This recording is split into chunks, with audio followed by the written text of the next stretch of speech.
Halo, selamat malam semuanya. Apa kabar? Semoga semuanya sehat-sehat saja dan baik-baik saja. Jumpa lagi dengan saya Dahlia Sarjono mewakili Yayasan Kanker Anak Indonesia di Insta Talk Series dari Yayasan Kanker Anak Indonesia. Semoga di hari Selasa ini tanggal 10 Agustus ya. Dan bahagia tentunya. Di luar memang saat ini sedang musim hujan lagi, sudah musim hujan ya. Jadi semuanya harus berhati-hati, jangan sampai flu dan jangan sampai pilek juga, batuk karena sangat bahaya ya kalau cuaca sedang tidak baik seperti ini.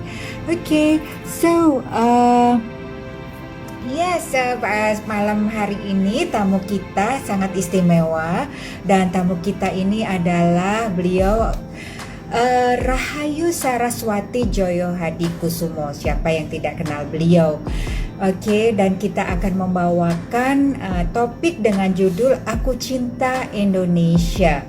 Beliau adalah seorang aktivis, politikus, aktris dan presenter dan kita akan tahu lebih banyak lagi dari beliau tentunya. Dan dia sudah ada di sini nih, akan saya invite untuk join.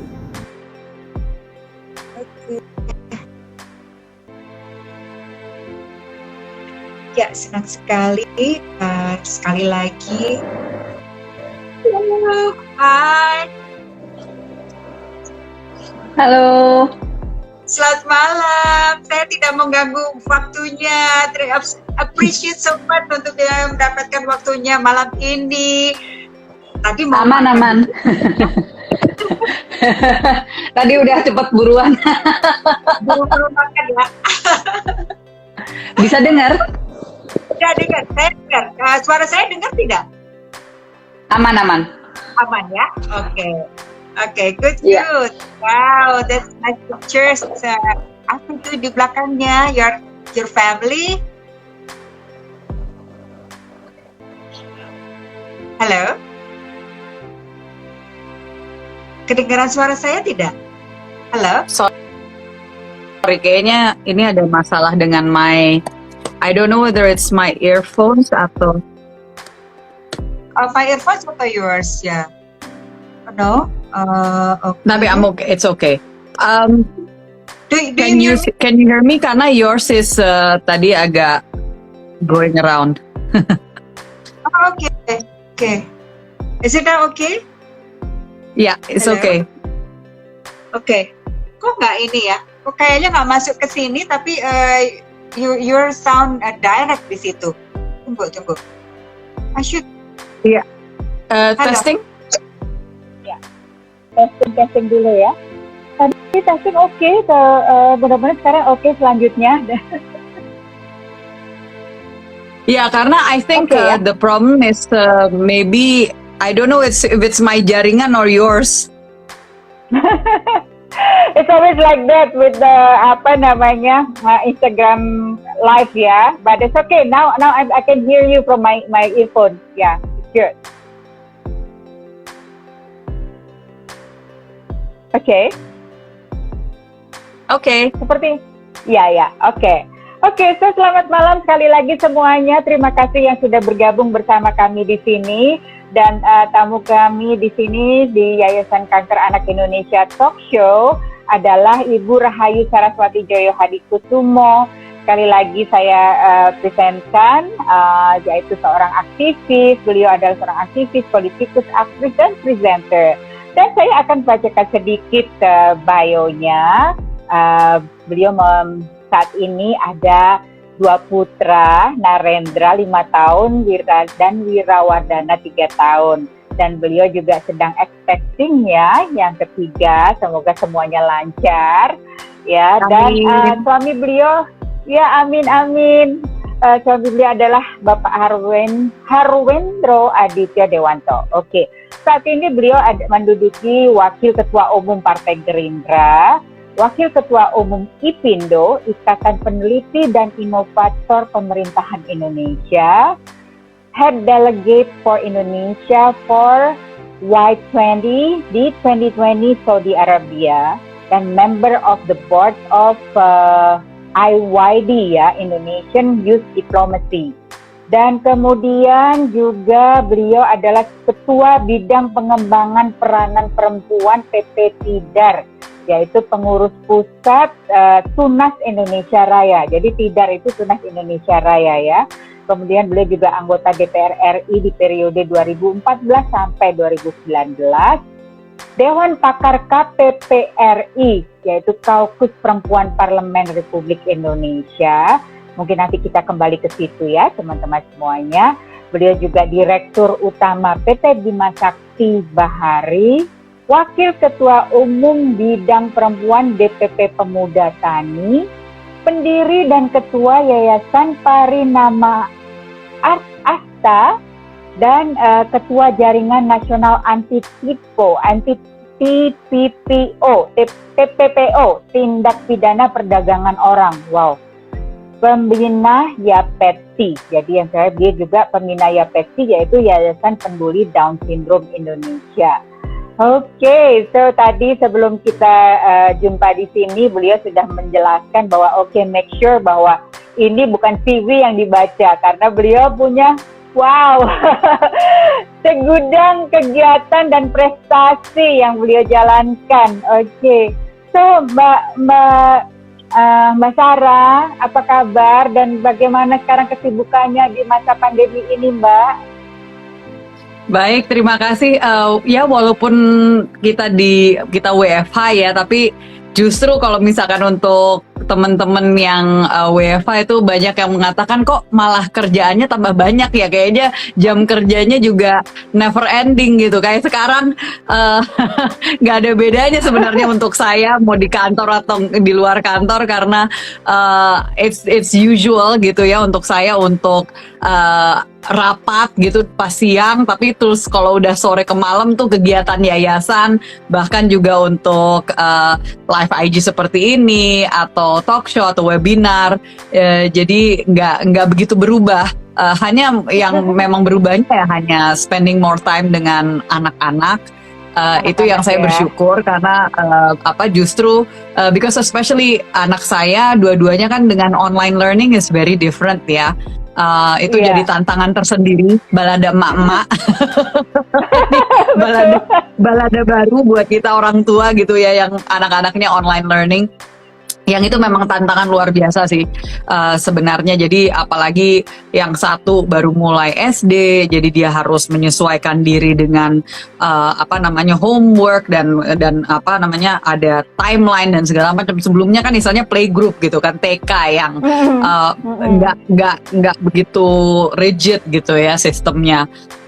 Sedangkan untuk anak saya yang satunya lagi, dia harus menyesuaikan dengan mengikuti terapi tapi lewat online juga kan, jadi serba menantang. I'm just really grateful untuk support system sih yang ada di rumah gitu ya. Saya bersyukur justru privileged enough.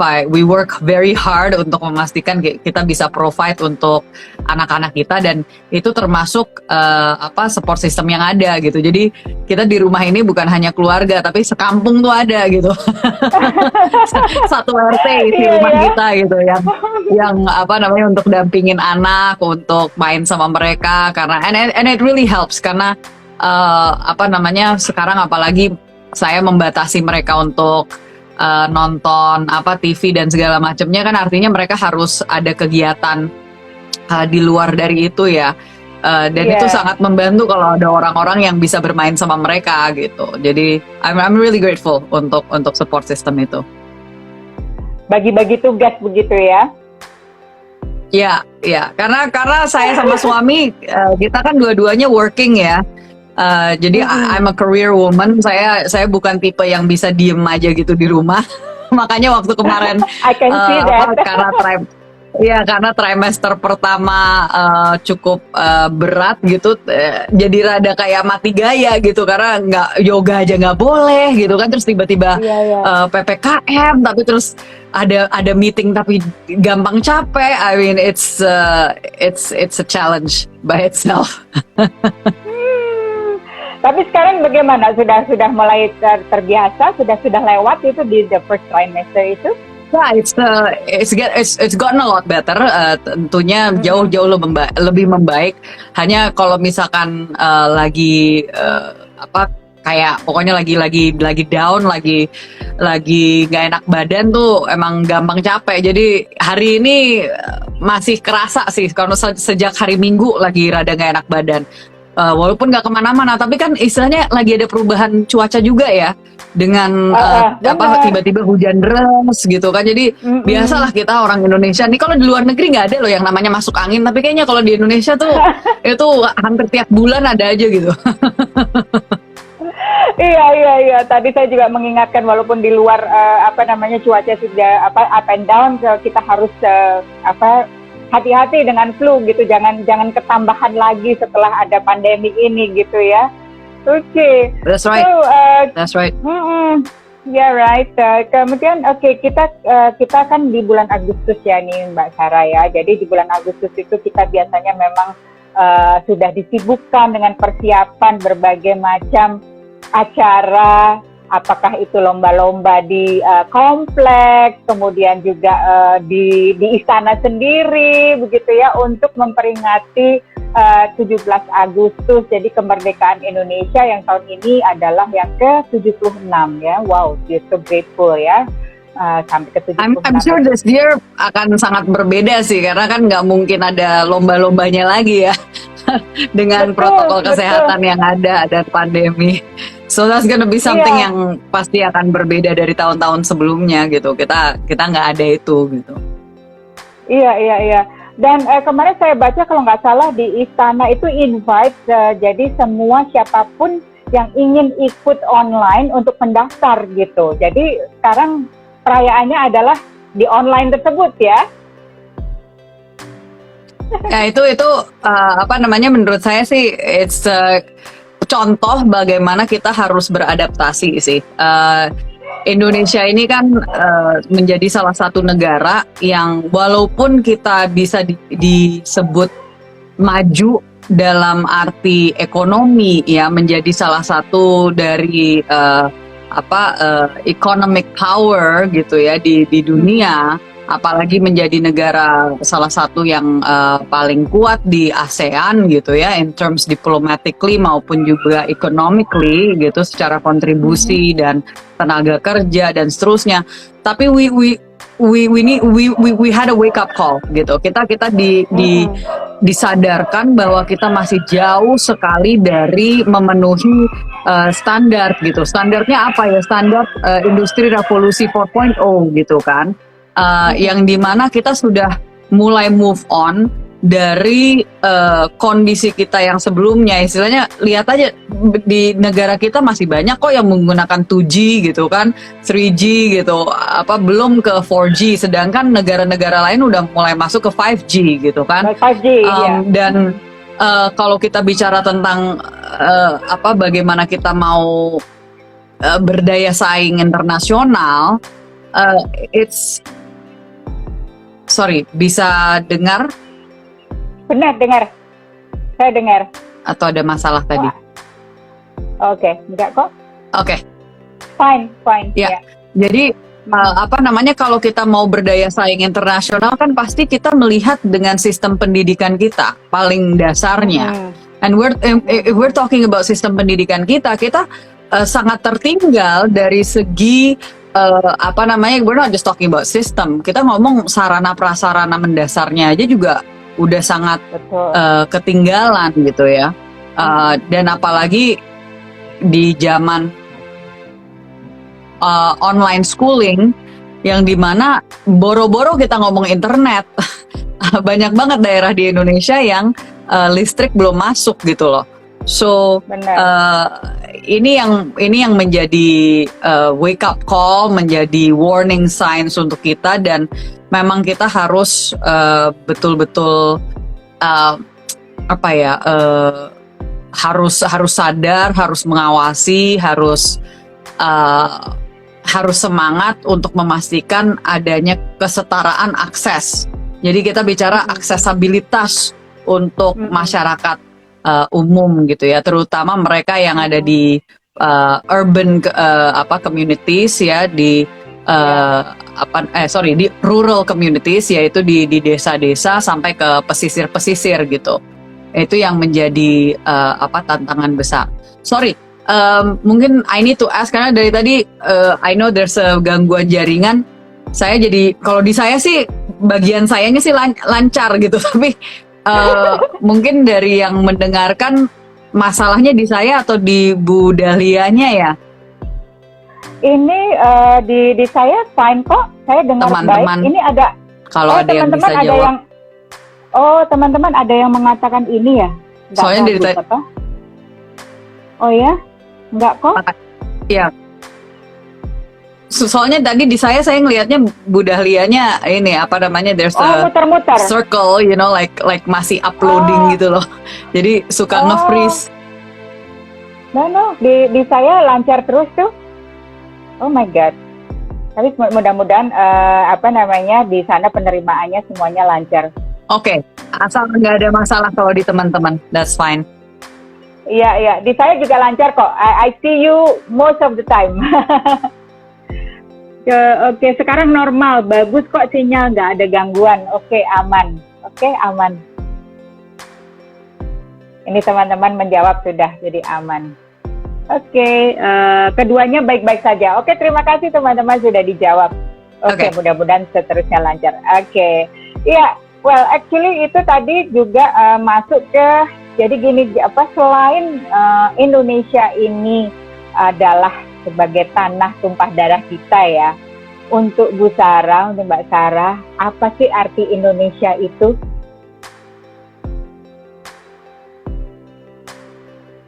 Indonesia itu apa? Selain Indonesia itu adalah tanah tumpah darah. Sorry, berarti di akunya nih, soalnya I cannot hear your question. Oh, okay. I said now okay. Dari tadi fine loh. Ya. Yeah. Hello, is it okay now? Sekarang udah oke. No, nggak ada hubungan dengan your earphones, it's jaringan sih. Oh ya? Oke, coba. Nggak apa-apa. Sorry, questionnya apa tadi? Oke, selain Indonesia itu adalah tanah tumpah darah kita ya, gitu. Untuk Bu Sarah, untuk Mbak Sarah, Indonesia itu apa? Selain dari tumpah darah maksud? Iya, jadi Indonesia itu kan negara kita gitu ya. Jadi kan kalau kita kembali ke topiknya gitu. Jadi topik kita adalah kan kita cinta Indonesia gitu. Nah, jadi tadi memang sudah di explore banyak gitu bahwa Indonesia itu masih membutuhkan banyak kita seperti jaringannya tadi ya. Jangankan jaringan, listrik aja belum sampai ke pelosok begitu. Nah, jadi Indonesia ini satu negara, kemudian Indonesia ini juga sebagai tanah tumpah darah kita. Dan Indonesia ini untuk Mbak Sarah tuh apa gitu? Begitu cintanya Mbak Sarah kepada Indonesia sampai kalau kita lihat banyak sekali your activities itu yang semuanya mengarah kepada pertumbuhan atau untuk Indonesia gitu.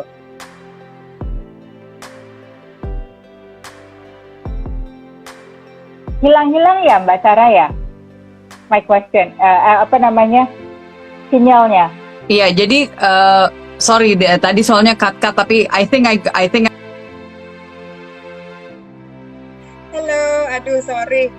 Jadi terputus lagi karena tadi dari pihak Yayasan Kanker Anak Indonesianya khawatir, jadi ditengoklah kita apakah kita fine. Okay, so yes, we are back. Semoga kali ini tidak ada gangguan dan okay. I'm so sorry ya Bu Sarah. Let's go. Hang on. Oke, let's go and kita jumpa lagi, kita ngobrol lagi. Semoga kita tidak appreciate your time. Oke.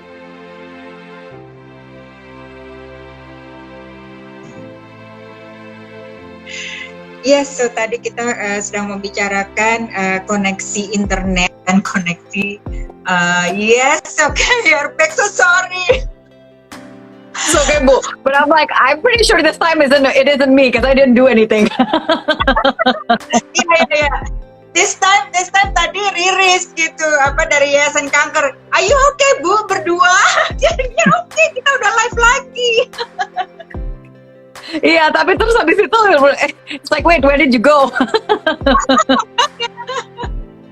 Karena kali ini I'm using my phone data, udah nggak pakai wifi lagi, kenapa tiba-tiba mati? Sama-sama, betul, saya juga pakai my phone data, oke. Aduh, ampun deh. But you know, this has been happening udah berapa hari, sejak minggu lalu sebenarnya kayak di Jakarta tuh, provider sama wifi lagi up and down banget sih. It's tiba-tiba anak lagi online school, tiba-tiba wifi-nya mati, terus tiba-tiba listriknya mati. So I think there's been some issues recently. But this is what I mean, bahwa kalau dulu itu sebagai hal yang samping, sekarang sebagai kebutuhan inti gitu, dan kita sebagai negara ya harus bisa catch up gitu. And on the subject soal Aku Cinta Indonesia, saya salah satu yang percaya bahwa kita sebenarnya punya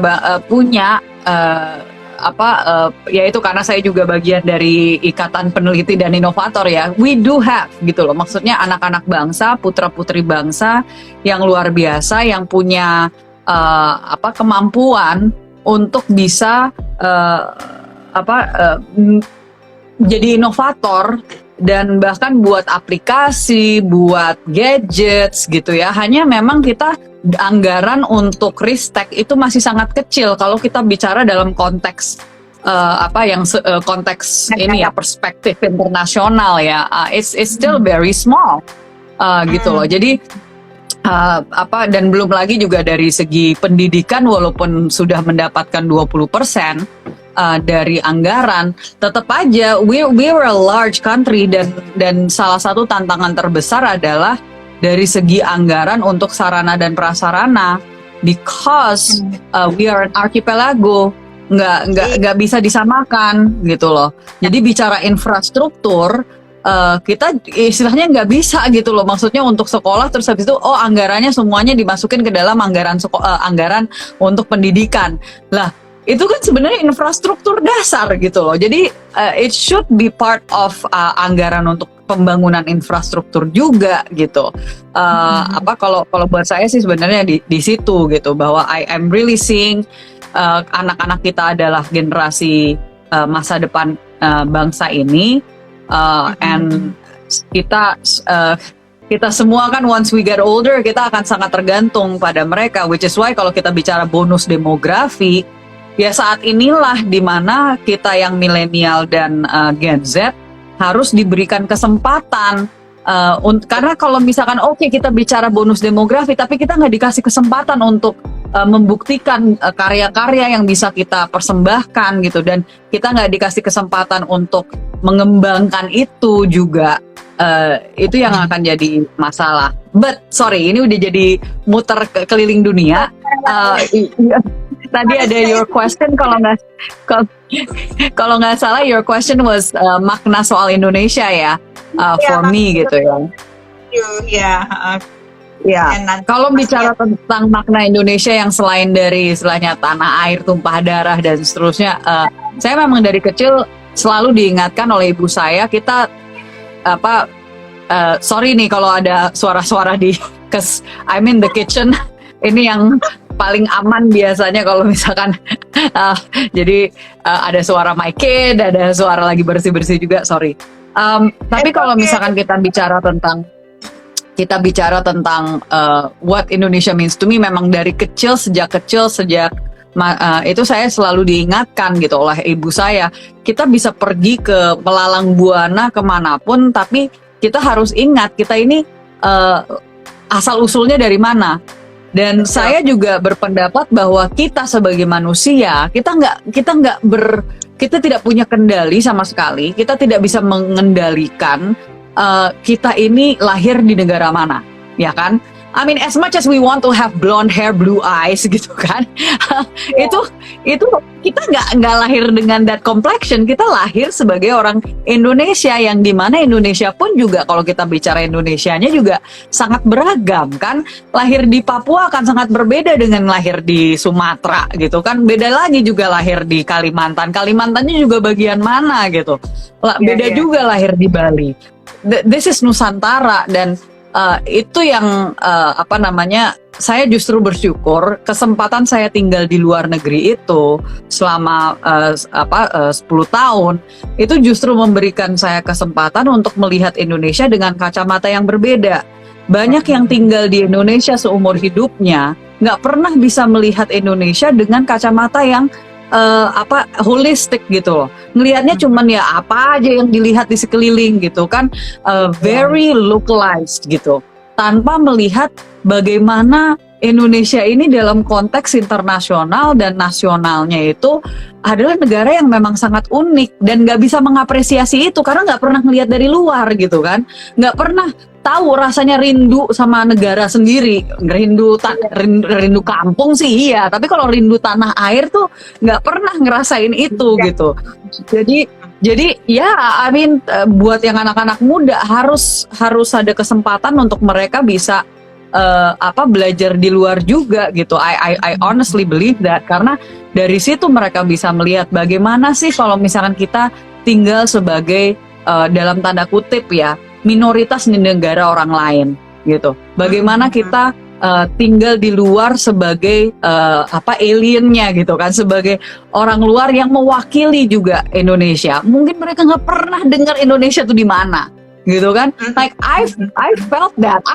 Saya sering banget ketemu sama anak-anak Amerika yang mikir, oh Indonesia, where is that? Is that in Africa gitu kan? Atau ada yang istilahnya mikirnya, oh I know, I've been to Bali. Is Indonesia in Bali? It's like, hello, Bali is in Indonesia, bukan Indonesia in Bali gitu. So, ya, jadi justru dengan pengalaman itu saya meningkatkan rasa nasionalisme saya gitu. Jadi Indonesia ini bukan bicara tentang tanah air yang istilahnya ya udahlah ya karena gue lahir di situ gitu. No, it becomes bahwa ya bukan hanya sekedar menerima gitu, menerima keadaan, tetapi sebenarnya lebih dari itu. Kita juga bicara apa sih yang dengan kita ada di sini, dengan Tuhan memilih untuk saya lahir di sini, saya tuh bisa memberikan apa selama saya memang dilahirkannya di negara ini. Kita kan we have only one life gitu kan, kita selalu diingatkan kita hanya punya satu nyawa gitu loh. Once you're dead, once you're gone gitu loh. Ini tapi selama kamu lagi hidup di sini, itu tuh apa gitu loh, kamu mau ngasih apa, dan apa cuman hidup just ya udah doing your work 9 to 5 that's it gitu kan, maknanya di mana gitu. Dan kalau saya sih memang dibesarkan dengan bahwa makna untuk hidup itu tidak mungkin didapatkan dengan memikirkan hanya keinginan kita sendiri karena dari temporary. Itu temporer, itu sementara gitu. Itu karena kalau misalkan udah dapet then what? Gitu kan? Then what? Gitu kan? Makna harus lebih dari itu gitu. Dan kalau dalam konteks aku cinta Indonesia, nggak mungkin kita cinta Indonesia tapi hanya memikirkan diri sendiri. Nggak bisa. You cannot be a nasionalis tapi hanya memikirkan tentang kepentingan pribadi.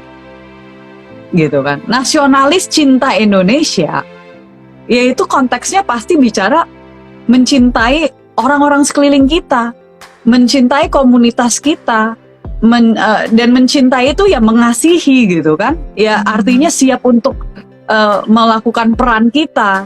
Dan kita ini identitas budaya kita, Pancasila itu kan juga lahirnya dari semangat gotong royong. Betul. Bung Karno itu kan memikirkan tentang Pancasila itu dari gotong royong. And this is ini adalah contoh contoh kontribusi saya. Nih kalau work from home kayak gini nih. Say hi. Hai. Ini pasti karena ngeliat mama ya di HP-nya papa ya. Langsung narsis dia mau kelihatan gitu. Hai papa gitu. Ini Naren ya. Ini Naren yang mau jadi tentara. Yang mesti belajar sama Yang D ya. Oh, yang mau belajar sama yang dia. Mau masuknya apa? Kopassus atau angkatan laut, angkatan udara? Masih 5 tahun bingung dia. Iya ya. Mama kebanyakan pertanyaannya, Ma. Mamanya yang deg-degan gitu loh. Dia saking cinta Indonesia, lagu pertama favoritnya dia. Belum dia bisa ngomong aja dia ini favoritnya dia Indonesia Raya. Ini kontribusi saya yang kedua. Hey, Halo. ini juga mau ikutan. Aduh, inilah. Ini Astaga. Wira panggilannya Yang ya. ini Wira mana Wira? Iya. Hai sayang. Sorry, this is work from home. Udah berapa kali kalau lagi webinar, Mas mamanya ngomong. Ampun. Anyway, udah sana. Duduk. Oke, bye-bye. Lagi mau nunjukin PR-nya ya. Iya, tadi. Oh, yang ini gantian. Dia ngomong. Oke. Hai. Oh, itu PR-nya. Oke. Yuk, mamanya yang ditutupin. Mau martani ya.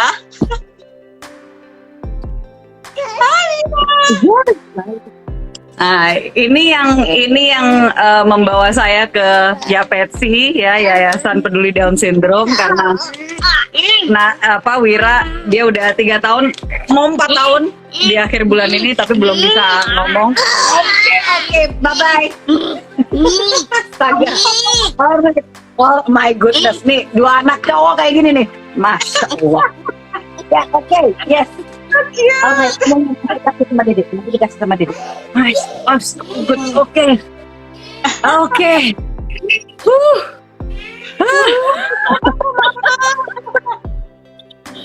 Aduh, saya tuh harus ngingetin. Ibu mertua saya. Aduh. Makanya saya sama dirimu, sama Bu Sarah ini, aduh, dan you are sebagai mama, and then sebagai all the wakil ketua dan direktur, and then you still have a kontribusi gitu untuk Indonesia, untuk pemikiran untuk Indonesia. Nah, oke, kalau kita tentunya sebagai warga atau rakyat atau individu, kita kan nggak bisa memperjuangkan segalanya ya untuk Indonesia tercinta ini kan, gitu. Nah, kira-kira gitu kalau di sisi apa yang Bu Sarah emban saat ini untuk diperhatikan dan diperjuangkan, dan nanti mungkin ada orang yang lain pasti akan memperjuangkan yang lain gitu. Nah, Bu Sarah sendiri di mana nih, Mbak Sarah? As in perjuangan saya sendiri atau bicara tentang kalau di saya sendiri sih yang pertama pastinya ini juga konteksnya dalam konteks untuk siapapun ya. Kita kan harus melihat, jadi I can't talk just for myself ya, tapi maksudnya kayak dalam konteks yang lebih luas lagi gitu. Kita pasti harus melihat talenta kita di mana atau istilahnya yang menjadi kekuatan kita.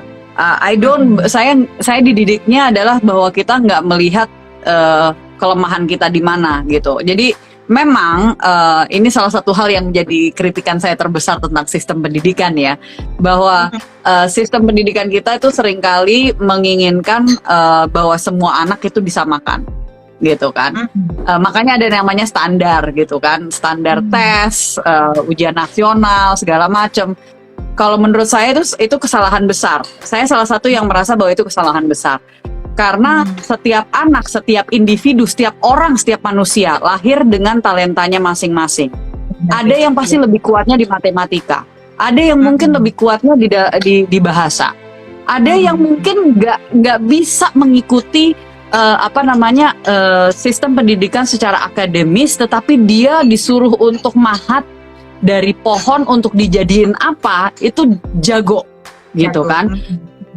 So kita nggak bisa dibuat sama rata gitu loh, seolah-olah kita semua robot gitu kan. Jadi kalau misalkan ditanyakan kontribusi saya apa, ya saya melihat dari kekuatan saya sendiri gitu, bahwa saya memang sangat cinta sekali dengan dunia seni peran.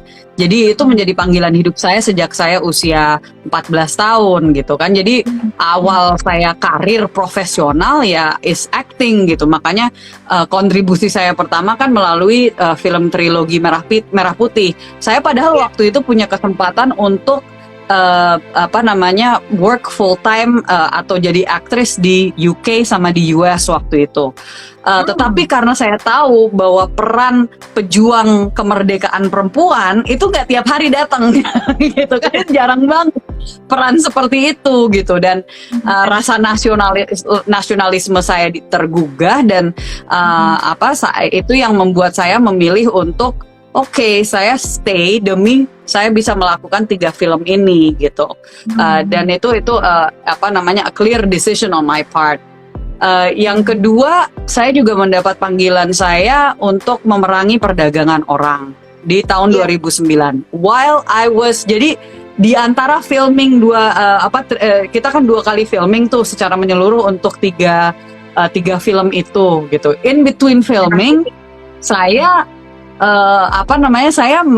mengenal tentang human trafficking, perdagangan orang, dan saya mikir bahwa kalau misalkan saya punya mau ada satu hal ya yang menjadi istilahnya isu yang saya pegang, yang saya merasa bahwa saya terpanggil untuk that becomes my banner gitu ya. Jadi sebagai kan istilahnya gini, Leonardo DiCaprio dia sangat peduli tentang climate change kan, sustainability, tentang the planet gitu ya. Harrison Ford juga, those guys are known for that.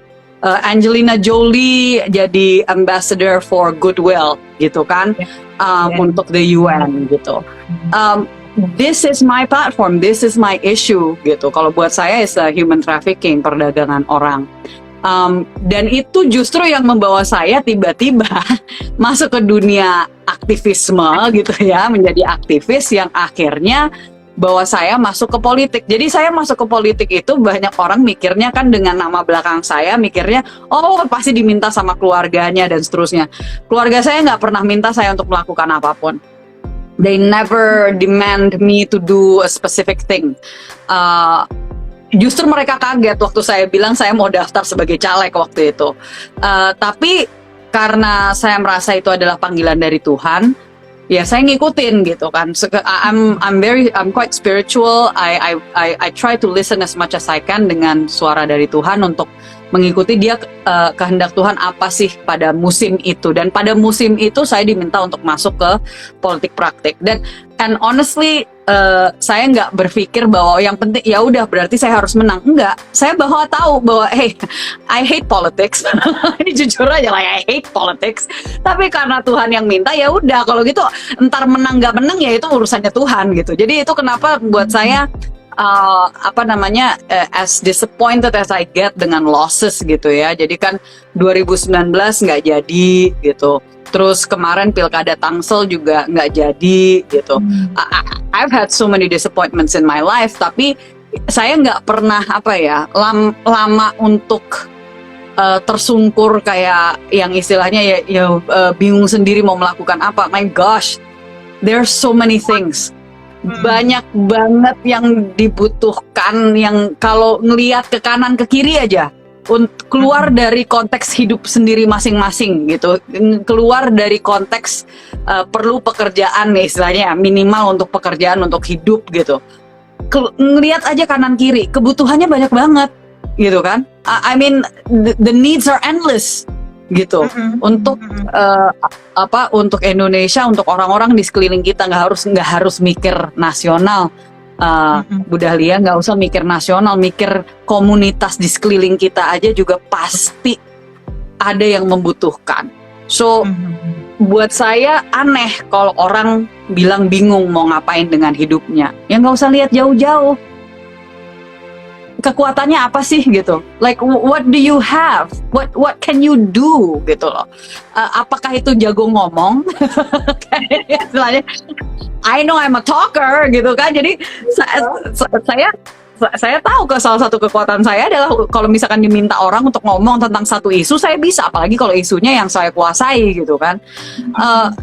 Apakah jago untuk jualan? Ya jualan harus jago untuk presenting something gitu kan, atau istilahnya jago untuk masak, kan lihat aja gitu loh, maksudnya Master Chef itu kan Master Chef kan itu home cooks loh, ibu rumah tangga gitu ya, yang biasanya cuma masak buat diri sendiri atau untuk keluarga gitu, tapi dia akhirnya keluar dari zona nyaman untuk go for dream gitu kan, untuk meraih cita-citanya di usia yang udah lanjut usia atau di usia yang udah lumayan senior gitu ya. So you have no excuse gitu loh, nggak ada alasan gitu. Jadi ya kontribusi saya seringkali saya sih cuma ngelihatnya apa sih yang ada di tangan saya saat ini, apa sih yang menjadi kekuatan saya, dan saya kan melakukan apa yang saya bisa, even if it's just mementor atau membina anak-anak muda. Right now, like one of my passions adalah untuk membina generasi berikutnya gitu. Jadi I love mentoring Gen Z gitu loh, Gen Z and milenial yang usianya lebih muda dari saya, untuk mempersiapkan mereka, karena hey, we're the majority right now, secara angka ya, we're the majority di Indonesia gitu. Dan dengan melihat apa yang sedang terjadi di Indonesia saat ini, kita butuh kalian loh gitu loh, maksudnya kita butuh generasi Z sama milenial ini untuk step up gitu loh, dan kita butuh untuk generasi X sama pokoknya generasi baby boomers untuk give us a chance gitu, kasih anak-anak muda kesempatan untuk terlibat dalam apapun yang dilakukan, kesempatan untuk membuktikan bahwa mereka bisa gitu. So that's what I'm doing right now. Iya, jadi tadi buat teman-teman di sini yang mendengarkan, jadi bahwa find what is your passion, dan find ini kali ya, apa yang kita bisa gitu, dan disitulah kita kembangkan ya, dan nggak usah jauh-jauh, kita lihat dari yang dekat-dekat kita dulu ya gitu. For sure. Ya. Dan Bu Sarah juga terjun dan mempunyai advokasi di several causes ya. Jadi seperti memperjuangkan perempuan dan anak ya, dan serta memerangi perdagangan orang, itu tadi sudah disebut. Itu waktu itu melihatnya di mana ya? Maksudnya bukan melihatnya di mana. Kenapa terus akhirnya kita memerangi perdagangan orang ini? Is it women trafficking atau people trafficking? Nggak, ini perdagangan orang of course is human ya, jadi semua ya. Tetapi secara spesifik waktu itu, bagi yang belum mengenal saya, silahkan nanti juga bisa cek on my Instagram, dan juga ada my foundation itu di akun IG-nya itu @partha_foundation, PARTHA Foundation. Dan di YouTube juga ada sebenarnya video di mana saya menjelaskan asal usul and the story behind and what we're doing, itu semuanya udah jelaskan. Tapi intinya bahwa saya pertama kali dibukakan matanya, and I can say this, bahwa I didn't choose, saya nggak memilih untuk tiba-tiba memerangi perdagangan orang. A lot of what happens in my life itu betul-betul karena Tuhan yang membuka jalannya. Jadi waktu itu saya sedang menghadiri konferensi gereja di London, jauh-jauh gitu ya, di Inggris, Dan itu pun juga spontan gitu. Jadi karena saya lagi liburan di sana, dan liburan panjang, karena kebetulan kita juga punya rumah di sana yang dimana adik saya waktu itu yang masih sekolah di sana, saya baru selesai waktu itu kan, jadi lagi in between filming gitu kan. Dan saya ngeliat ada konferensi gereja, oke, gitu kan, tiba-tiba so I signed up for it gitu, terus hadir di sana dan salah satu pendetanya, salah satu pembicaranya bicara tentang human trafficking, yang dimana itu adalah panggilan hidup dia gitu. Jadi saya dibukakan matanya gitu kan, that was a big awakening for me, mengetahui bahwa ada gadis-gadis usia 14-15 tahun harus melayani 50 sampai 60 laki-laki, bahkan 80 laki-laki per hari. I mean, who can be okay gitu kan? Siapa sih yang decent human being gitu ya? Maksudnya manusia yang beradab gitu kan? Manusia yang beradab mana sih yang mendengar itu merasa oke gitu kan? Buat saya sih istilahnya like, hello, I would like to think of myself as a decent human being. Saya mikir bahwa saya manusia yang beradab. Dan kalau mendengar seperti itu tapi diam sih, menurut saya sih ya justru itu membuktikan the opposite gitu. Jadi di situ dimana karena saya dibukakan mata sama Tuhan, saya melalui pergumulan, dan akhirnya saya bilang sama orang tua saya, waktu itu saya nulis email panjang banget, saya ceritakan tentang pengalaman saya sebagai apa yang saya pelajari. Dan saya bilang bahwa I think I really want to go into this gitu. Karena di keluarga kami makanya ada 3 yayasan, karena kita semua saya memang dididik dari 2 orang tua yang they do what they say gitu, bukan they just it's like do what I say, so, they do it gitu loh. Dan ayah saya sangat concern tentang cultural heritage dan juga tentang conservation gitu kan, makanya kita punya salah satu yayasan kita punya salah satu rehabilitation center untuk harimau Sumatera terbesar dia, so we have a sentra rehabilitasi untuk harimau Sumatera terbesar di Southeast Asia, di Asia Tenggara. While my mom, dia sangat very very concerned about human development, jadi community development. Jadi dia punya Wadah Foundation gitu ya, Wadah Titian Harapan, yang dimana memang sangat concernnya atau fokusnya itu adalah untuk dari segi SDM, jadi dari PAUD sampai juga pemberdayaan perempuan sampai ke pemberdayaan komunitas di tempat-tempat paling terpencil lah di Indonesia gitu. Itu yang jadi fokus karena mereka ada itu 2, walaupun saya membantu di situ juga karena dua-duanya sangat resound in me anyway gitu, tapi saya bilang ya nggak mungkin saya mendengar tentang human trafficking tapi terus saya diam gitu, like I need to do something. Tadinya sebenarnya mau bantu yayasan yang ada di Indonesia, tapi waktu itu pas saya ya riset gitu ya di Mbah Google tuh belum ada yayasan yang by Indonesia for Indonesia gitu. Yayasan internasional ada, tapi yayasan yang dari orang Indonesia untuk Indonesia dalam skala nasional belum ada. Jadi itu kenapa saya akhirnya mendirikan Yayasan Parinama Asta di tahun 2012. Oh, oke. Ya, tadi pertanyaan saya sebenarnya ke situ. Jadi apakah, itu jumlahnya di Indonesia cukup banyak juga human trafficking-nya?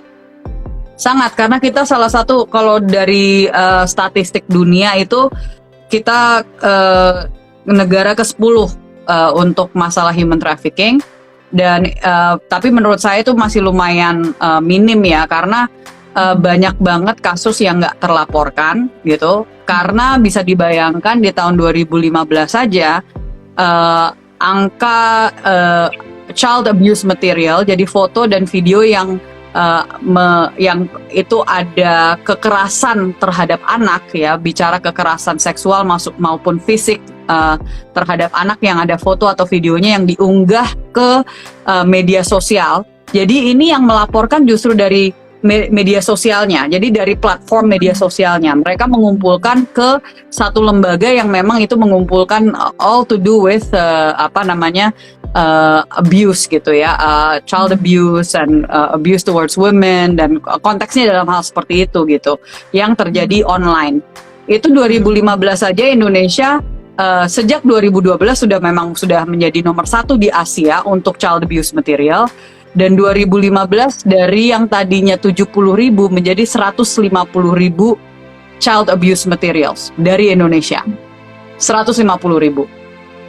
Oke. Wow, Itu foto dan video anak-anak yang mengalami kekerasan secara fisik maupun juga seksual. Yang dilaporkan itu juga udah dilaporkan ke Interpol. Tapi di Indonesia sendiri kan nggak ada angka tersebut, gitu loh. Ya, jadi we have a kita punya besar sekali keterbatasan kita dan anggaran dan juga concern gitu loh, yang melihat bahwa ini adalah isu penting itu masih kecil banget gitu loh, yang benar-benar memperhatikan hal ini gitu. Dan kalau kita bicara tentang human trafficking, Indonesia ini kan bukan hanya tempat sumber, ya. We're not just a source yang dimana PMI atau TKI kita yang misalnya keluar negeri terus mereka disiksa di sana gitu kan. Itu kan we have a lot bukan hanya TKI aja, tapi pokoknya warga negara kita yang illegally ada di Malaysia aja lebih banyak dibanding yang legal di sana gitu kan. Jadi yang non prosedural lebih banyak dibanding yang prosedural. Dan banyak dari mereka itu tiap tahunnya tuh ratusan loh yang pulang dalam bentuk peti jenazah. Oke, Yeah. so that's part of human trafficking karena mereka ke sana ini bicara bukan people smuggling, tapi kalau misalkan salah gunakan gitu kan, ada eksploitasi yang terjadi di dalamnya gitu. I won't go too much into it karena that can be a whole sesi kuliah gitu ya. Tapi Indonesia ini memenuhi trifecta. Kita adalah sumber, kita adalah transit, kita juga destinasi. Dan destinasi itu banyak yang memang dari bahkan human trafficking yang terjadi dari luar negeri ke Indonesia juga ada, tapi juga di dalam negeri ini kita sendiri gitu. Jadi banyak banget kan yang di traffic dari NTT, NTB, Jawa Timur ke tempat-tempat di mana lokalisasinya cukup besar seperti di Batam, Papua, Sulawesi Utara, itu besar sekali gitu. Jadi dulu itu Doli itu ya yang di Surabaya itu training ground. Training ground untuk tempat pengumpulan, tempat awal mula mereka sebelum mereka dipindah ke Sulawesi Utara. Di sana mereka di training lagi, terus mereka dikirim ke Papua, di mana di Papua mereka melayani para pekerja tambang di sana. And there are istilahnya kayak desa-desa, kampung-kampung yang khusus itu semuanya tuh brothel semua gitu loh. Khusus hanya untuk melayani pekerja tambang di sana gitu. Jadi this is not rahasia umum gitu loh.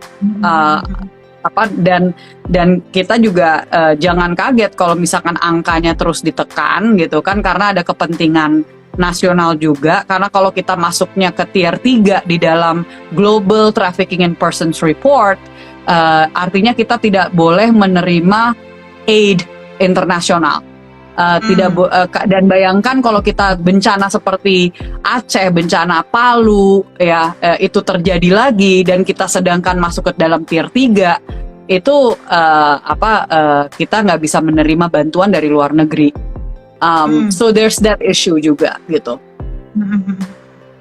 Oke, jadi itu salah satu yang teman-teman mungkin bisa ikutan dengan Mbak Sarah, Bu Sarah untuk di dalam Petra tadi ya.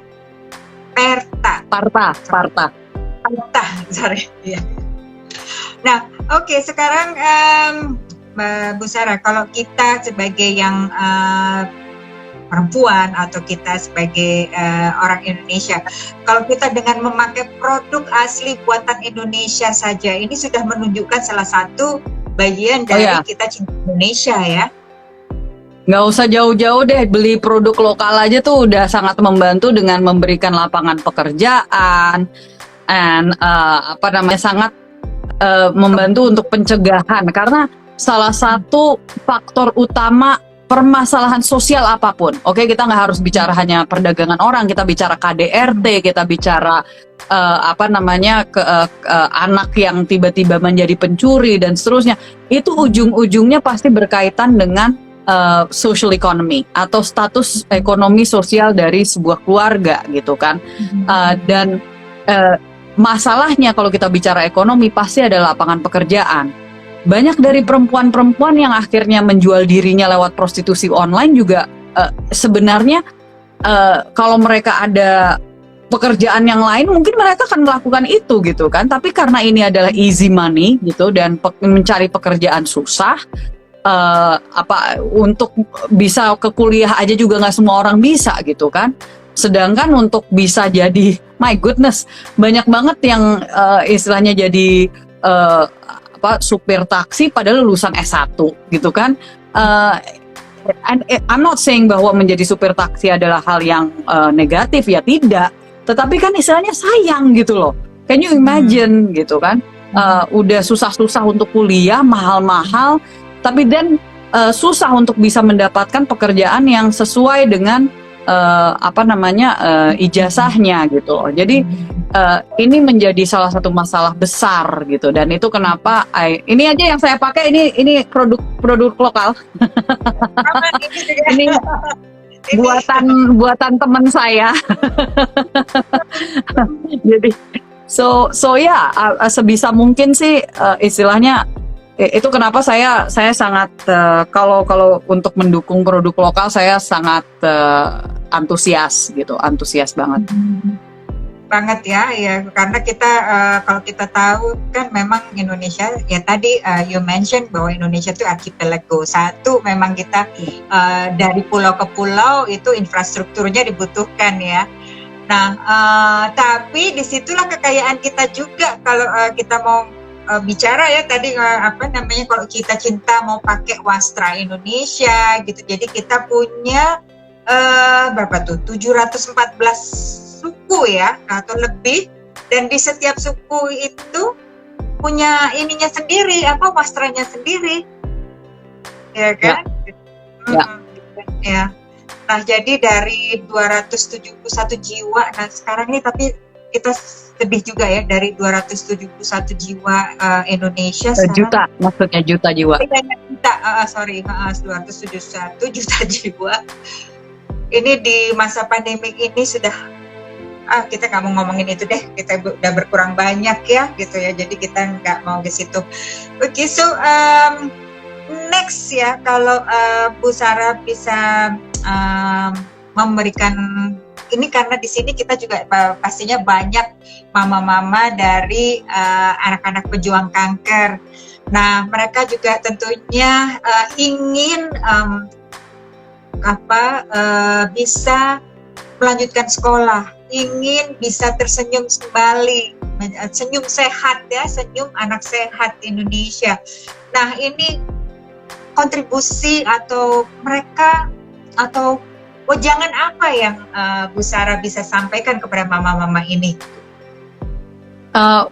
Nomor satu, saya punya apresiasi dan salut yang tinggi sekali untuk orang tua dan keluarga yang memiliki anak yang menjadi pejuang kanker ya saat ini ya, yang sedang melawan kanker. Itu sama sekali tidak mudah. Jujur saya nggak bisa membayangkan itu, kalau udah membayangkan itu kayaknya rasanya sesek banget gitu ya.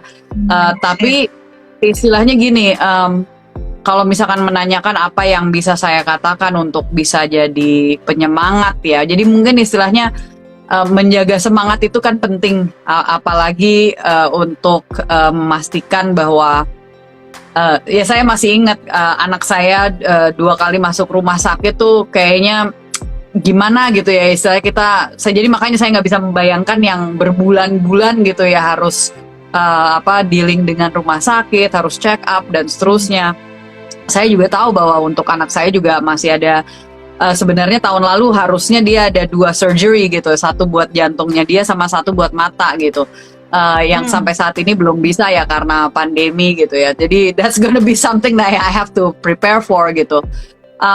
Tapi apa namanya, istilahnya gini, bahwa dengan kita bercerita, dengan kita sharing dengan orang lain apa yang kita lalui gitu ya, itu bukan kita mencari simpati, tapi minimal itu bisa jadi penguat untuk menunjukkan bahwa satu, kita nggak malu, yang kedua kita nggak istilahnya kita bukan berarti kita invisible gitu ya, bukan berarti kita manusia yang nggak ada kelemahan, tapi kita justru menunjukkan bahwa dengan segala kelemahan, dengan segala keterbatasan kita, kita masih berjuang gitu, itu dengan sendirinya pasti bisa menguatkan orang lain gitu kan. And I truly believe bahwa dengan kita melakukan itu, lama-kelamaan itu kan jadi kayak bola salju yang positif gitu loh. Karena you pass on semangat, itu kan orang bakal, dengan dia semangat dia bisa menyemangati orang lain juga gitu. Jadi itu kenapa saya dari awal saya melahirkan Wira, saya sangat terbuka gitu dengan kondisinya gitu, karena bagi saya terlalu banyak orang yang tidak mensyukuri gitu loh kondisi anaknya gitu. Buat saya justru saya mensyukuri karena banyak banget yang saya bisa terima dari keberadaan dia gitu, dengan saya yang justru diberkati dengan keberadaan dia. So saya cuma mau mengingatkan aja bahwa there's always, hidup ini nggak cuma soal kita gitu loh. Hidup ini tuh is not just about us gitu kan. Siapa tahu justru dengan apa yang dilalui oleh anak kita, bukan berarti kita mengeksploitasi ya, tidak. Tetapi istilahnya dengan kita sharing tentang apa yang dia lalui, tantangannya, up and down-nya, bahkan suka dukanya gitu, itu bisa menyemangati orang tua lain juga, keluarga-keluarga lain yang, dan mungkin itu juga bisa jadi kayak memberikan mereka, mendidik juga ya, tentang istilahnya ini loh yang kita laluin, ini loh yang yang anak kita harus lakukan setiap bulannya, ini loh check up-nya seperti ini.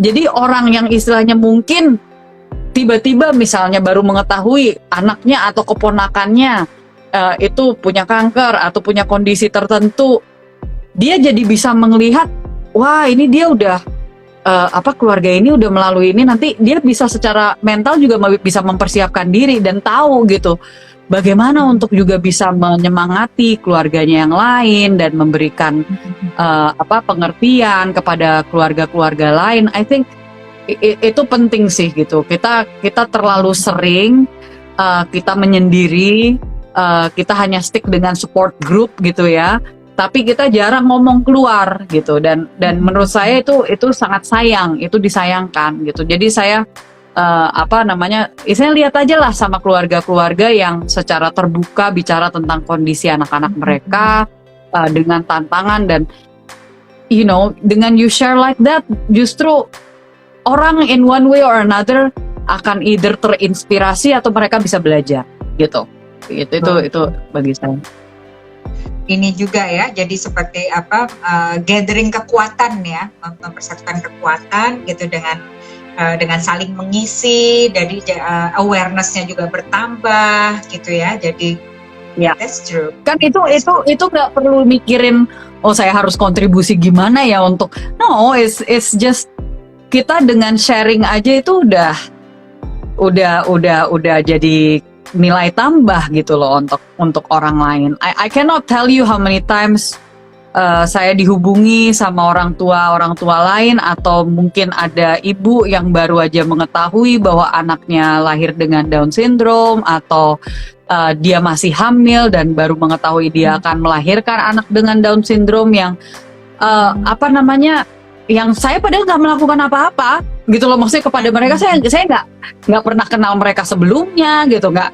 Tapi mereka menghubungi saya misalnya untuk mengatakan terima kasih karena dengan Mbak sharing kayak gitu, saya jadi tahu bagaimana saya harus mempersiapkan dan saya nggak harus merasa terlalu khawatir gitu, dan saya tinggal melaluinya aja gitu. Dan ada juga yang menghubungi yang oke, mungkin keluarganya ada yang belum bisa menerima, tapi terus dengan dia baca dan dia mengikuti perjalanan anak saya, dia bilang bahwa saya masih bisa tabah, saya masih bisa kuat. Yang penting anak saya tahu bahwa saya menyayangi dia, walaupun ada keluarga saya yang belum bisa menerima, tapi saya masih saya masih bisa kuat, dan I know bahwa dia juga nanti bisa jadi penyemangat dan jadi istilahnya pembawa sukacita untuk keluarganya juga gitu. So hal-hal kecil and nggak harus siapapun bisa melakukan itu gitu.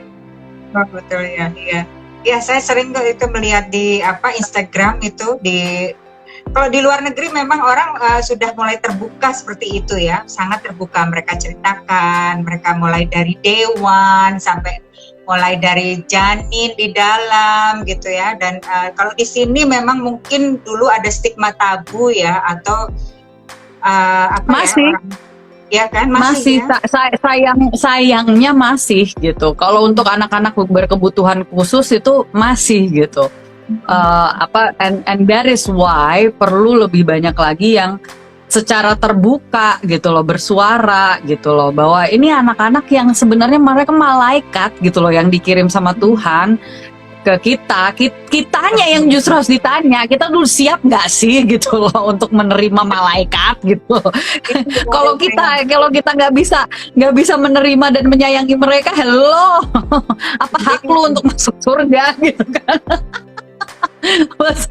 buat saya sih itu gitu loh. Ya, betul. So kegiatan apa aja di yayasan ini untuk yang Down syndrome ini? Jadi memang masih sangat terbatas yayasan-yayasan yang memang bergerak khusus untuk membantu keluarga-keluarga yang memiliki anak-anak berkebutuhan khusus. Nah, kita fokus untuk keluarga-keluarga yang kurang mampu dengan anak-anak dengan Down syndrome, karena yayasan-yayasan yang lain kan bergeraknya lebih kepada istilahnya kayak training dari segi untuk pengembangan talenta gitu ya. Jadi untuk nanti mandirinya gitu. Tapi kan kalau kita bicara tentang keluarga yang kurang mampu kan, dari kebutuhan untuk bahan dasarnya aja. Jadi istilahnya anak saya udah hampir 4 tahun tapi dia kan masih nggak bisa potty training gitu ya. Masih sangat kesulitan untuk itu. Jadi sampai sekarang masih butuh popok gitu. Dan karena dia makannya sulit, masih butuh susu. Bisa dibayangkan untuk keluarga yang kurang mampu kalau harus beli susu, apalagi susu yang istilahnya punya kadar tertentu gitu loh, yang khusus untuk anak-anak yang memang dari segi gizinya masih sangat kurang gitu kan. So itu kan butuh biaya. Belum lagi kita bicara terapi. Apalagi kalau misalkan dia punya kondisi yang lebih lagi dari cuman sekedar intelektualnya, kita bicara atau motoriknya, kita juga bicara dari segi untuk motoriknya. Untuk Wira itu dari sejak usia 6 bulan udah terapi loh. Tapi kan kalau di untuk keluarga kurang mampu, kalau misalkan untuk mencari fasilitas yang bisa memberikan terapi secara gratis kan jarang gitu loh. Belum ada. There is, puji Tuhan ada yang kita tahu gitu ya. Dan ya Petsy juga kebetulan impiannya sih untuk membuat cabang-cabang untuk ada sentra-sentra terapi untuk anak-anak berkebutuhan khususnya dalam hal ini untuk Down syndrome gitu ya. Karena kan perlu fisioterapi, occupational therapy, speech therapy. Jadi itu nggak murah gitu loh ya. Dia aja untuk melatih supaya dia bisa minum susu, untuk dia bisa makan, untuk dia bisa mengunyah, itu butuh alatnya juga gitu loh, untuk dia bisa latihan gitu. Dan itu juga nggak murah gitu kan. Jadi so we're focused on that gitu, untuk bisa membantu keluarga-keluarga yang kurang mampu yang memang membutuhkan, dan they deserve gitu kan. Banyak istilahnya, ada loh orang tua luar biasa, they're just as special as their kids, karena mereka daripada memilih untuk membuang anaknya, dan itu sering terjadi by the way, masih mereka memilih untuk tetap menyayangi anak mereka, ya they deserve the chance. Mereka sangat layak untuk dibantu, untuk mendapatkan kesempatan untuk membesarkan titipan Tuhan gitu. Betul.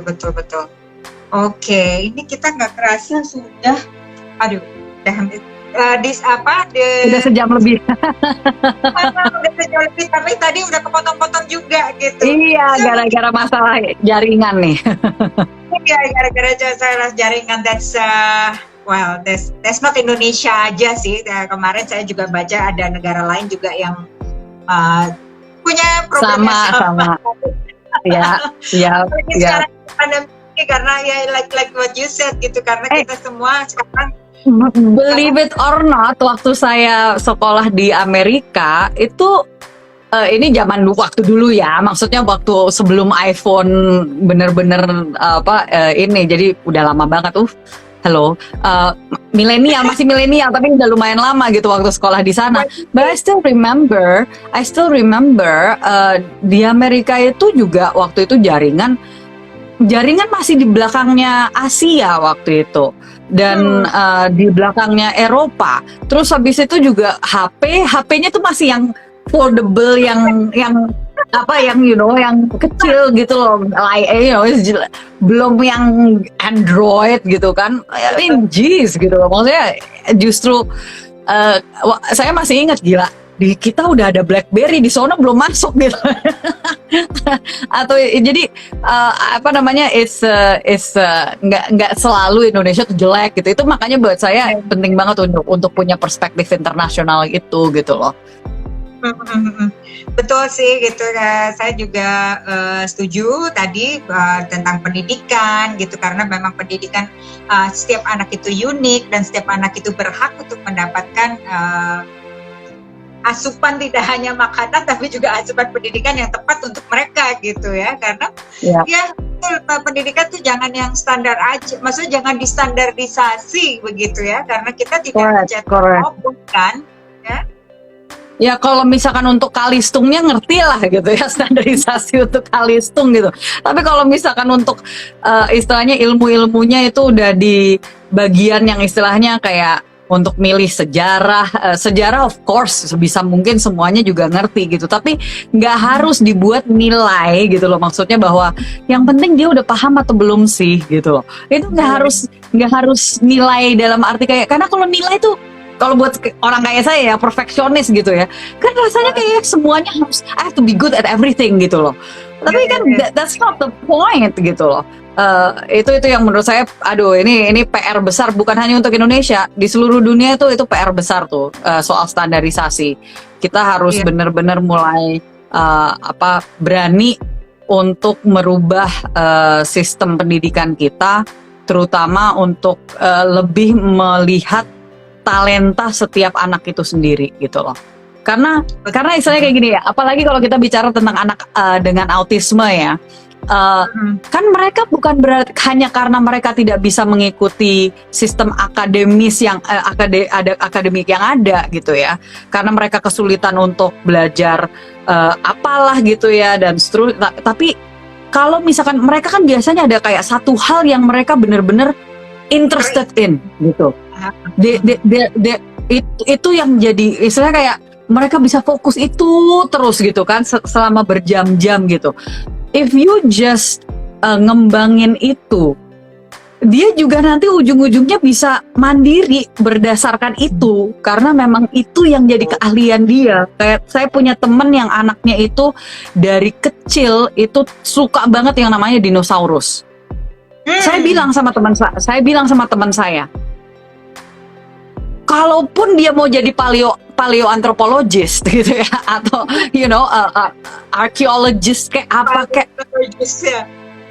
you just let him gitu, karena nggak semua orang punya keahlian itu loh. Gue bilang, nanti tinggal lu dorong dia, tinggal nanya dia mau kerjanya di Indonesia atau mau di luar negeri. Kalau dia mau kerja di Natural History Museum di London gitu kan, yang punya koleksi salah satu terbesar di dunia untuk untuk dinosaurus or whatever gitu kan, ya tinggal arahin dia, ya kamu harus belajar untuk bahasa Inggris, harus belajar untuk sejarah, untuk kamu harus belajar menguasai ini. Dia dengan sendirinya, karena dia memang mau belajar, dia mau baca segala hal yang berhubungan dengan dinosaurus, dia akan belajar. Itu yang jadi drive dia gitu kan. Nah jadi buat anak saya, tiap kali dia komplain tentang nggak mau les atau gimana gitu ya, saya tinggal ngingetin, nggak ada yang namanya orang masuk tentara yang nggak bisa baca tulis atau yang nggak ada yang namanya jadi jenderal yang nggak bisa baca peta, you know. jadi saya ngingetin aja dia gitu loh. Nah dia yang langsung mikir gitu kan. Jadi dorong mereka untuk mencintai apa yang memang mereka suka gitu loh. Jangan justru malah memaksakan mereka untuk mencintai sesuatu yang ya mereka nggak suka gitu kan. Like my son, dia sebenarnya pinter banget, dia nanggep, dia tuh natural linguist, tapi kalau udah disuruh belajar untuk kayak bahasa gitu ya, itu susah gitu. Tapi nggak apa-apa, kayak yang penting istilahnya udah mulai dikit-dikit ngobrol-ngobrol. Dia ini loh otodidak bahasa Inggris loh, Bu Dahlia. Tiba-tiba dia ngomong bahasa Inggris sama saya hahaha. Cuman dari nonton YouTube. Bingung kan? Anak sekarang begitu, cepet banget ya. Banget. Saya sering bilang sama suami saya, kamu ntar lagi kalah loh sama anak kamu bahasa Inggrisnya. Bener. Hanya gara-gara dengerin lagu aja mereka juga bisa tahu ya. It's true.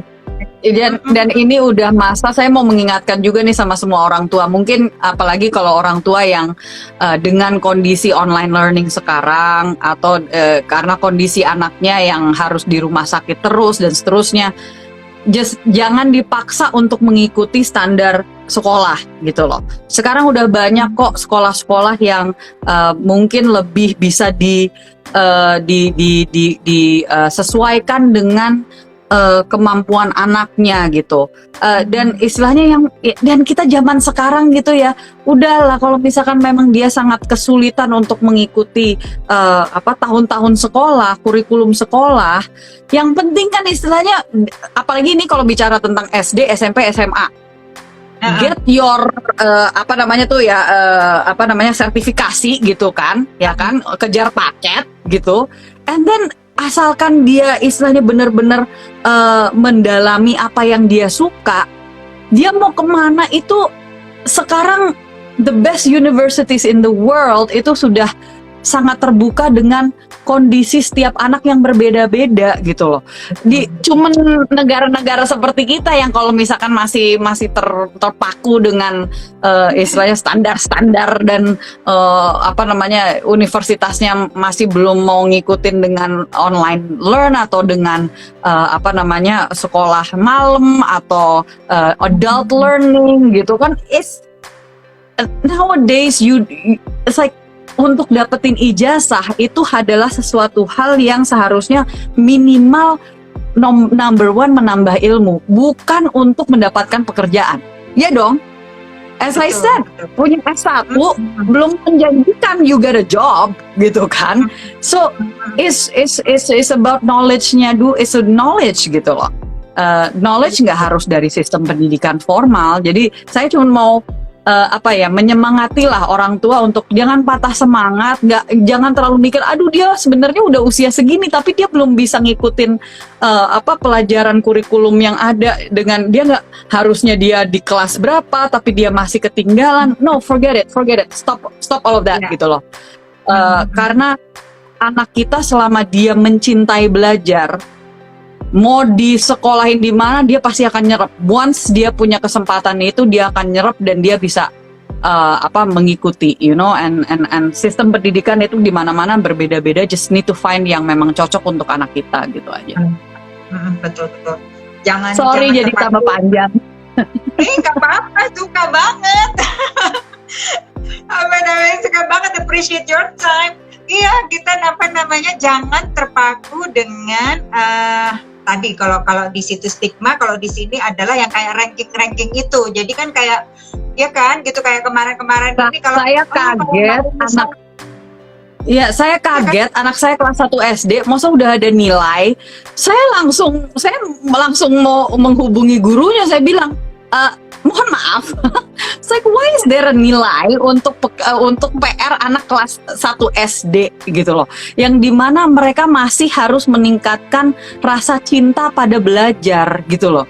Kalau mereka belum mereka udah disodorkan dengan bahwa hey you're not perfect, itu kan kayak udah langsung kayak mereka udah langsung bukannya mereka tapi malah discourage gitu kan. Nggak semua anak yang istilahnya melihat itu sebagai pemacu untuk mereka, tapi mereka melihatnya sebagai ya aku cuma dapatnya segitu gitu, padahal I did my best gitu kan. And so all this ranking and like I know, karena saya jadi perfeksionis itu karena itu karena sistem ranking. Nah, iya kan, rada trauma dan dendam. Trauma dan dendam ya. Oke, so jangan sampai, bukannya sekarang udah mau dihilangkan ya itu ya sistem ranking itu, kemudian juga sistem kayak ujian nasional segala macam itu kan? Itu udah it's about time karena terlalu banyak sekolah yang akhirnya menaruh beban terlalu banyak demi mendapatkan sertifikasi itu gitu kan. Jadi it's not about the students anymore, tapi lama-lama tentang reputasi sekolah gitu kan, dan sertifikasinya dan bla bla bla. Iya, benar-benar gitu. Jadi kayak bebannya ke anaknya, sedangkan sekolahnya itu pengen dapat bahwa dia itu dikategorikan A, B, C gitu kan. Gitu. Ya. So, now Bu Sarah, sebelum kita menutup, bagaimana kita dengan cara apa kita bisa tetap menjaga kalau ngomong persatuan kesatuan itu enggak ini ya, itu terlalu nasionalis. Bisa menjaga negeri kita tercinta ini supaya tetap kita bisa meninggalnya, menempatinya dengan damai, dengan tentram, dengan bahwa kita kan kalau zaman dulu kan kita punya ada gemah ripah loh jinawi kan gitu. Indonesia tuh terkenal itu gitu. Nah, kita sekarang ini dengan kemajuan teknologi dan sebagainya, tentunya kita harusnya bisa lebih dari itu gitu. Ya, sebenarnya sebelum kita bicara tentang Indonesia nih harus seperti apa sih gitu ya, atau kita harus melakukan apa sih, menurut saya ada satu hal yang seringkali suka diabaikan, apalagi kalau bicara tentang kemajuan zaman. Bu Dahlia, kita bicara tentang disconnect antara generasi yang memimpin dengan generasi yang menjadi generasi mayoritas. Karena gini, generasi yang memimpin itu kan sekarang banyak yang udah kita katakan senior banget lah, ya kan, baby boomers ke atas. Banyak dari mereka itu disconnected dengan apa yang menjadi realita bagi anak-anak muda yang di Gen Z dan milenial. Bukan berarti mereka nggak mengerti ya, tetapi banyak dalam arti disconnectednya aja gitu. Dan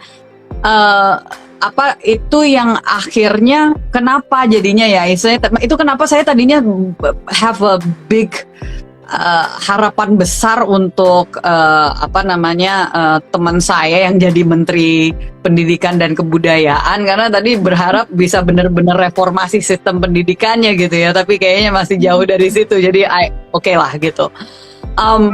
But apa namanya ya, satu hal yang kalau misalkan ditanya bagaimana kita untuk menjaga Indonesia ini, dan sebenarnya nggak kita nggak usah bicara kebijakan deh, nggak usah ribet-ribet. Kembali lagi adalah Pancasila ya, dan Pancasila itu bukan cuman sekedar menghafalnya ya. Iya. Bagi kita yang benar-benar mengerti, memahami dan mempelajari Pancasila pasti mengerti bahwa semangat yang dibawa itu indah banget. Karena kan, sorry nih, saya jadinya kayak melakukan apa yang biasanya saya lakukan sebagai anggota DPR pada saat sosialisasi tentang Pancasila. Bukan bermaksud untuk menggurui ya, tapi I'm just saying bahwa kalau kita benar-benar memahami keindahan dari Pancasila itu sendiri, dan kita menyetujuinya, menyepakati bahwa Pancasila adalah kekayaan Indonesia, menyepakati bahwa Pancasila adalah dasar dari kita bernegara, then we understand bahwa sila pertama adalah membicarakan hubungan kita dengan Tuhan. Itu hubungan pribadi loh, kita nggak bicara tentang hukum, kita bicara tentang hubungan pribadi kita dengan Tuhan, which is about us as a human being. Kita adalah manusia yang seperti apa, punya karakter seperti apa, berintegritas atau tidak. Itu bukan nggak ada kaitannya dengan hukum, nggak ada kaitannya dengan orang lain. Itu kaitannya adalah dengan internal kita sendiri. Dan itu sangat berkaitan dengan hubungan kita dengan Tuhan. Kalau kita adalah orang beriman, udah pasti dong kita punya values, nilai-nilai yang jelas, gitu kan? Kalau enggak, kita kan tahu bahwa itu artinya berdosa, gitu loh. Dan itu adalah rules yang ada dalam diri kita. Jadi itu yang pertama adalah diri kita. Who are we as human being? Sila yang kedua bicara tentang kita dalam konteks negara adalah warga negara yang seperti apa. Bukan hanya kepada diri kita sendiri, tapi kita berlaku kepada orang lain beradab atau tidak. Kemanusiaan yang beradab, ya kan? Iya. Are we civilized? Gitu kan? Jadi kita memberlakukan satu sama lain seperti apa? Jadi pertama itu vertikal, yang kedua horizontal.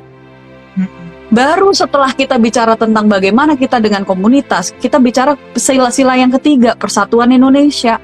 Kalau kita bisa memberlakukan tetangga kita, kanan kiri kita, komunitas kita, sama seperti bagaimana kita harusnya memberlakukan adik kakak kita, gitu kan, bahwa kita adalah bersaudara, pasti dengan sendirinya persatuan Indonesia akan terjaga otomatis.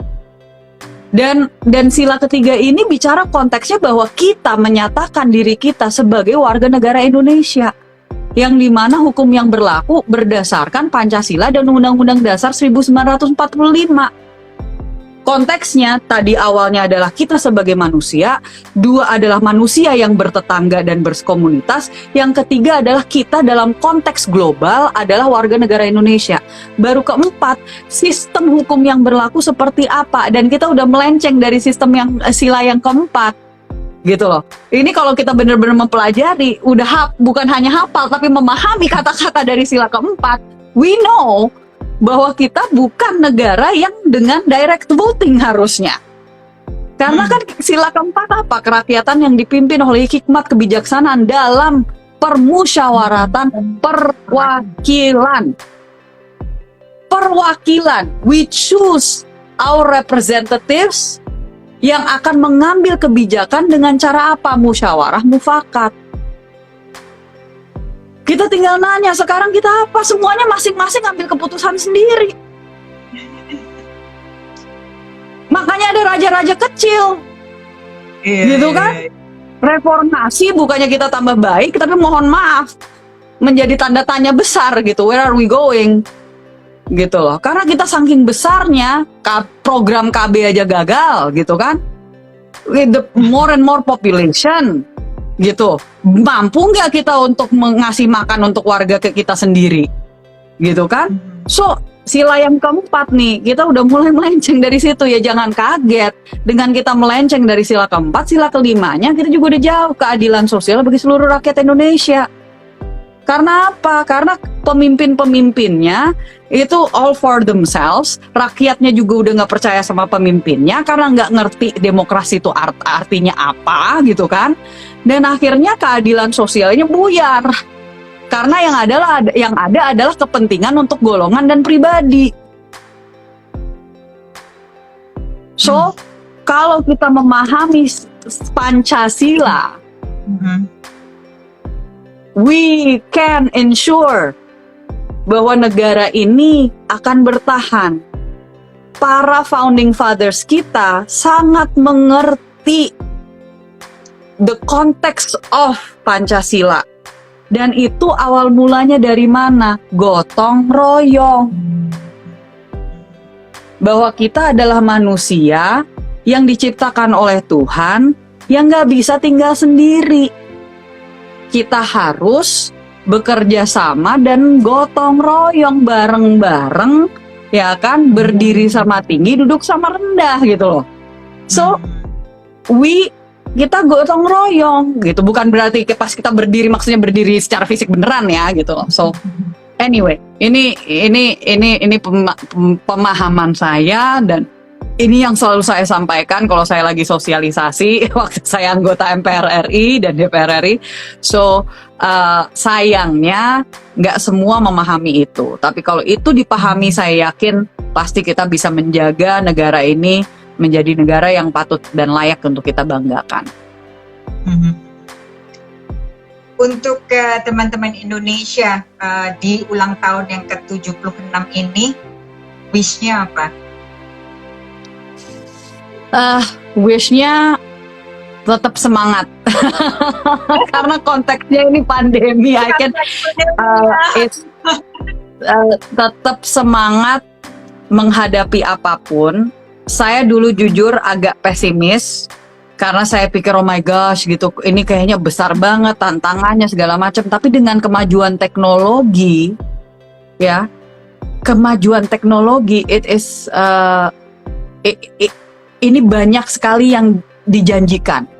Ini banyak sekali peluang untuk anak-anak muda yang istilahnya bisa untuk dikembangkan. Jadi jangan langsung loyo, jangan patah semangat, karena siapapun yang berhasil untuk melihat peluang, ya, peluang yang positif, disruption kan itu gitu loh. Peluang yang positif itu selalu ada. Jadi it's about mindset. Jangan melihat aduh banyak banget yang gagal. Jangan lihat kok dia bisa. Kalau dia bisa, gue harus bisa. Dari situ pasti kalau misalkan punya semangat, then you can. Gitu. Dan you can. Ini tadi ada yang nanya, lalu Dewan akan melakukan apa? Ya nggak tahu. Saya udah nggak bagian dari Dewan. Saya kan anggota Dewan 2014-2019, sudah bukan lagi bagian dari Dewan. Salah kamar dia. Salah pertanyaan. Mungkin di nasihatnya untuk Dewan yang sekarang. Enggak ya? Untuk Dewan yang sekarang, kayaknya ya sebagai bagian dari Dewan Pakar untuk Kaukus Perempuan Parlemen Republik Indonesia, ya saya tentunya fokus pada apa yang sudah saya perjuangkan sampai sekarang aja juga. RUU penghapusan kekerasan seksual kan belum disahkan gitu kan. Jadi saya selalu untuk memperjuangkan dengan cara saya dari luar gitu. So even though I'm not part of the system, even though kita bukan bagian dari sistem, kita masih bisa loh untuk berkontribusi dengan suara kita, dengan kita sosialisasi, dengan kita melakukan pendidikan. Just us having this conversation, Bu Dahlia, kita punya diskusi seperti ini, mudah-mudahan dengan yang saya sampaikan tentang Pancasila, dengan yang saya sampaikan tentang anak-anak berkebutuhan khusus, dengan dari keluarga-keluarga yang kurang mampu, dengan yang saya sampaikan tentang pengalaman saya tinggal di luar negeri, melihat perspektif Indonesia yang bagaimana kita bisa sebenarnya punya kemampuan dan potensial yang luar biasa, dengan saya bersharing tentang sistem pendidikan kita yang sebenarnya sudah sangat ketinggalan gitu ya, sudah harus untuk diubah untuk sesuai dengan untuk sesuai dengan zaman gitu ya, dengan kebutuhan. mudah-mudahan ini bisa menginspirasi dan mengedukasi gitu kan. So let's do our part gitu. Oke. Nah terakhir mungkin karena ini juga bahwa kita juga untuk kanker anak Indonesia agar anak-anak yang sedang berjuang ini untuk bisa dapat terus mendapatkan perawatan, untuk bisa terus mendapatkan pengobatan ya, untuk obat-obat gitu. Mungkin Bu Sarah bisa mengajak teman-teman di sini untuk bisa meluangkan jalinan kasihnya gitu untuk turut berdonasi atau melakukan apapun selain bisa mengajak juga sih gitu. Jadi seperti yang tadi Ibu Sarah lakukan untuk Yayasan Down Syndrome di sini juga. Jadi kita juga membuka peluang untuk teman-teman untuk misalnya mengajak anak-anak ini bergembira atau melukis bersama atau seperti itu gitu. Ya, kontribusi itu kan nggak harus secara nominal ya. Kita kan selalu melihatnya dari, for me ya, kalau dari saya yang penting itu keikhlasan hatinya gitu loh. Kalau misalkan nggak memberi dengan hati yang sukacita, nggak akan menjadi nilai tambah sebenarnya, dan itu pun juga bisa dirasakan oleh orang yang menerima. Jadi pastikan bahwa kita memberi dengan hati yang bersukacita, dan itu pun juga dari lubuk hati yang paling dalam yang memang secara ikhlas dan memang ingin memberikan sesuatu.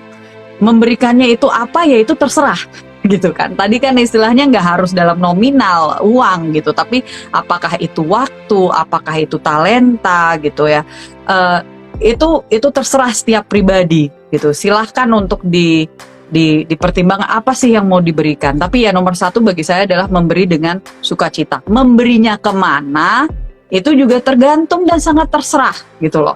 Karena pasti punya panggilan. Mungkin bulan ini mau ngasihnya ke Kanker Anak Indonesia, mungkin bulan depan mau ngasihnya ke Parta, mungkin bulan depannya lagi mau kasih ke siapa. Tapi kita kan di agama kita masing-masing, semua agama yang ada di dunia, terutama yang di Indonesia itu sangat ini bisa dipelajari, silahkan dilihat, sangat menekankan nilai tambah dari memberi gitu loh. Kalau di Kristen, kalau di agama yang saya percaya itu kita memberi baru kita akan diberikan gitu. Kita nggak mungkin bisa menerima kalau kita nggak memberi sesuatu gitu loh. We need to make room gitu. Dengan kita memberi, dengan kita memberkati orang lain, justru kita akan diberkati. Apakah itu dalam bentuk yang sama atau tidak, ya itu terserah Tuhan gitu kan. Tapi justru nilai tambahnya adalah dengan memberi gitu. Kalau itu aja nggak dipahami gitu, itu pasti akan sangat sulit gitu loh. Itu untuk kita berkembang sebagai manusia. So saya mau encourage ya, saya mau dorong untuk teman-teman dari kelebihan. Jangan memberi dari kekurangan. Ini juga pelajaran yang saya terima, bahwa kalau kita memberi dari kekurangan malah nanti jadinya rempong. Jadi kalau misalkan duitnya lagi nggak ada ya jangan ngasih gitu loh. Karena artinya kan nanti malah ngutang gitu. It doesn't have to be in money, balik lagi gitu ya. Apakah itu volunteer, apakah itu komitmen misalnya untuk membagikan informasi tentang yayasan tersebut setiap minggu, misalnya sekali seminggu. Kan kita orang Indonesia minimal berapa jam gitu loh di medsos kita gitu kan, setiap hari gitu. Ada yang 1 jam, ada yang sampai 6 jam gitu kan. Masa sih nggak bisa gitu loh, maksudnya kayak put aside 10 menit, 15 menit untuk berbagi informasi gitu kan di WhatsApp group bahwa ini ada yayasan ini loh yang kayaknya teman-teman kalau misalkan tertarik bisa bantu gitu. Itu aja udah melakukan sesuatu gitu loh. And we need that gitu. We need that. Wow, terima kasih banget insights-nya, sangat insightful perbincangan kita hari ini. Bener banget. Jadi kita nggak ngalor ngidul sih, tapi kita membahas semuanya kayak semuanya. Sampai dan lebih. Iya, Zat. Dan semoga kita bisa berjumpa di lain waktu karena kita kayaknya banyak banget tadi yang masih bisa kita lanjutkan. Kalau ini begini gitu. Mungkin nanti tentang pendidikan karena kan kita juga bahwa pendidikan itu tidak harus pendidikan ya. Oh, Ada tadi yang- soalnya hilang lagi. Oh, oke. Oke. Bahwa pendidikan itu tidak harus pendidikan formal yang duduk di kelas ya kan. Ya. Gitu. Jadi kita juga Ya. bisa vocational juga ya Yes. gitu. Dan Yes. dan Yes. ini juga jadi buat para orang tua yang saat ini anaknya sedang berjuang, apakah itu kanker, apakah juga berjuang dengan Down syndrome, ataukah berjuang dengan yang lain, yang disleksik juga. Karena saya juga ada teman yang orang tuanya juga orang tua dari anak pejuang disleksik itu yang sangat-sangat seperti yang Bu Sarah tadi sampaikan. Jadi dilihat anaknya itu yang paling tinggi itu apa gitu. Jadi yang paling diminati itu apa. Jadi karena anaknya ini melukis, ya terus akhirnya difasilitasi, didekati dan jadi peran orang tua sebagai pendamping itu tetap nomor satu ya. Oke. Correct. Ya, jadi selain tadi peran orang tua sebagai pendamping nomor satu dan orang tua sebagai pendamping penerus bangsa yang akan kita tahu dibawa kemana ya. Exactly. Nggak harus khawatir lah, istilahnya kalau kita berhasil untuk membesarkan anak kita, masa depan aman lah gitu kan. Aman untuk mereka ya. Gitu. Oke Bu Sarah, thank you so much for the time. Gitu, terima kasih banget Thank you. waktunya. Dan terima kasih juga pembicaraan kita, bincang-bincang kita. Dan semoga Bu Sarah sehat-sehat selalu bersama keluarganya. Amin. Dan juga Terima kecil yang masih kasih. dalam. Thank you, terima kasih. Terima kasih juga undangannya untuk bisa bincang-bincang malam ini dan untuk semua yang sudah mampir dan sempat untuk mendengarkan. Terima kasih. Iya, sekali lagi juga terima kasih atas waktunya dan terima kasih juga untuk insights-nya dan semua wejangannya juga dan tadi yang dapat kita ambil banyak sekali dan kita juga ucapkan terima kasih kepada semuanya yang bergabung di sini dan kita ucapkan Dirgahayu Indonesia yang ke-76 ya Bu Sarah ya. Yep. And we love Indonesia. Aku cinta Indonesia. Amin, amin. Sampai jumpa lagi Bu Sarah. Terima kasih. Terima kasih, selamat malam. Selamat malam semuanya. Atas nama Yayasan Kanker Anak Indonesia, saya Dahlia Sarjono. Kita undur diri dan sampai jumpa di talk show berikutnya. Bye.